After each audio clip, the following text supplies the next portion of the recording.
Tawakkul, reliance is contagious. What does contagious mean? It affects other people. As courage is contagious, but courage is part of reliance. If you have tawakkul upon Allah, only Allah can take my soul. It doesn't matter if I'm faced with 1,000 swords, Allah is the only person that can take my sword. Allah subhanahu wa ta'ala loves those people who praise this. There was a prince one day. Sisters, listen carefully. Very important. Go home and tell your husbands too. There was this prince, because your husband is the prince of your home. He was actually going to become a king, but he ended up in your house.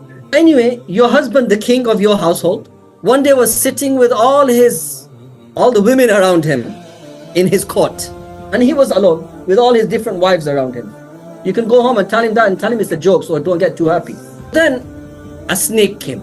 Everybody started running. The women started running, and the women said, "Is there any man in the house? Is there any man in the house?" And the prince is also running with the women and shouting the same word. "Is there any man in the house? Is there any man in the house?" What does that teach you? As courage and reliance is contagious, is what?